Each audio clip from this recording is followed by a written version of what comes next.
Om Namah Shivaya, Baba Namah Shivaya, Om Namah Shivaya, Om Namah. I am become death, shatterer of worlds. The words uttered by Robert Oppenheimer, creator of the world's first atomic bomb in 1945.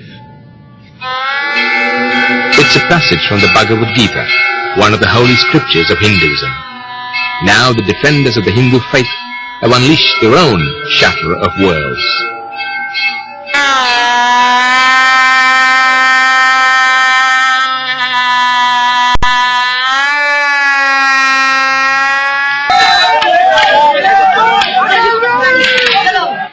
It's 40 degrees, school holiday time in Delhi. But this is no fun in the sun affair. This is the RSS. The RSS, or the Rashtriya Swayamsevak Sangh, is a national volunteer organization devoted to building a new India, a Hindu India. Believe that India is a Hindu nation. And whenever say it is a Hindu nation, we take the word Hindu to have a nationalist connotation. What about the 120, 140 million Muslims? They are all Hindus. Because Hindu does not mean one particular way of worship. Some believe in God, some do not believe in God also. All of them have a place in the Hindu society, in this nation. For the BJP and the RSS, exploding 5 nuclear bombs under the sands of the Pokhran test range is something to be celebrated, even spiritualized.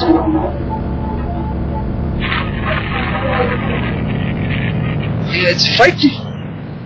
I don't understand taking the sands and going around and going around different parts of the country and projecting this as an embodiment of their commitment to the greatness of Mother India.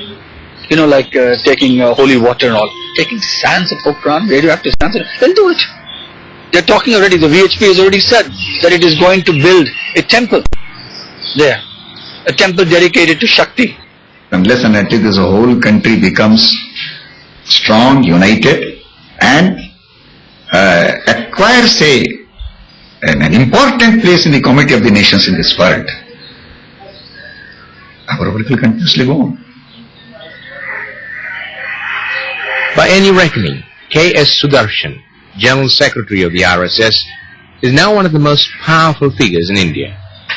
The RSS wanted to inculcate this spirit of oneness of the country. This country is one, this culture is one, the people are one.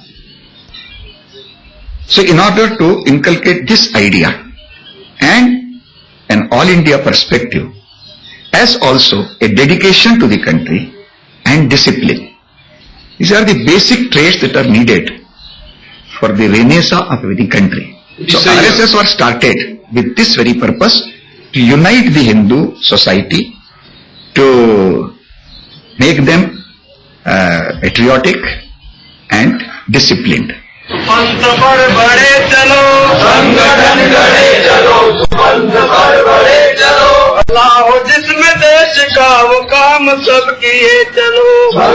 With its martial theme, the RSS has been described as a cross between the Boy Scouts and the Hitler Youth.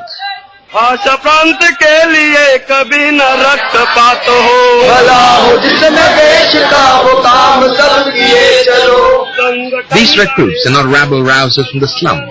They are the sons of Hindu India's educated middle class. Muslims and the poor need not apply.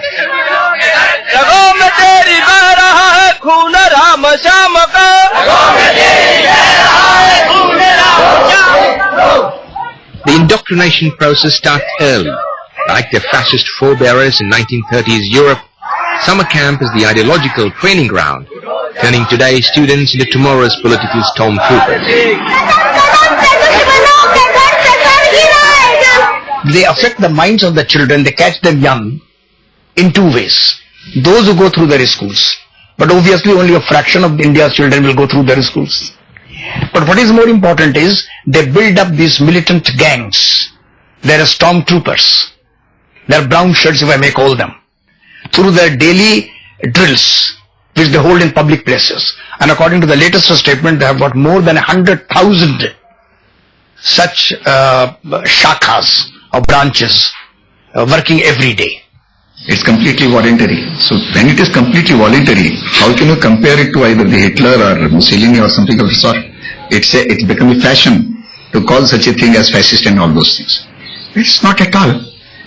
Because we cannot enforce anybody to come to the RSS or come to our camps. O Hindu ab to jaag kantha mein lagi phaasi. O Hindu ab to jaag kantha mein lagi phaasi.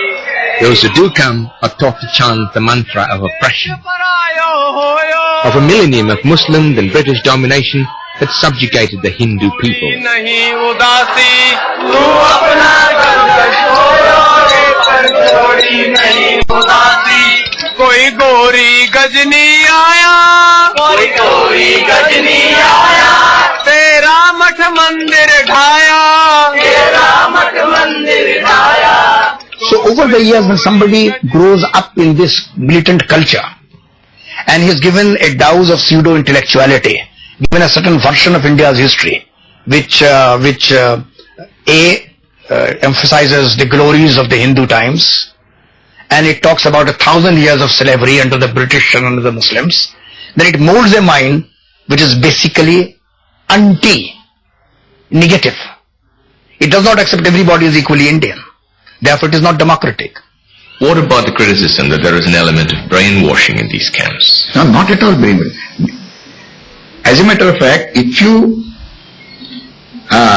call the instilling of patriotism and discipline among the youths as brainwashing, then I think every country in this world is doing this thing to their children.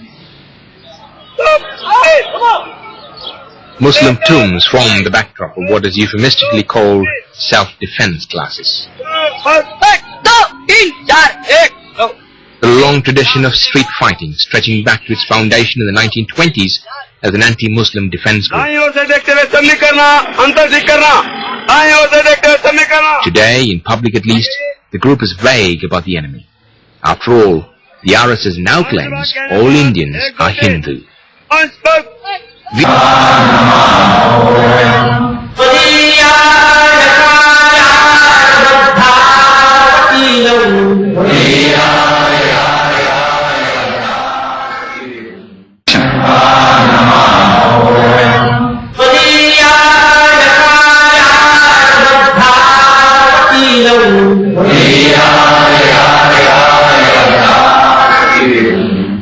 The RSS National Jamboree, an event strangely reminiscent of rallies in 1930s Germany.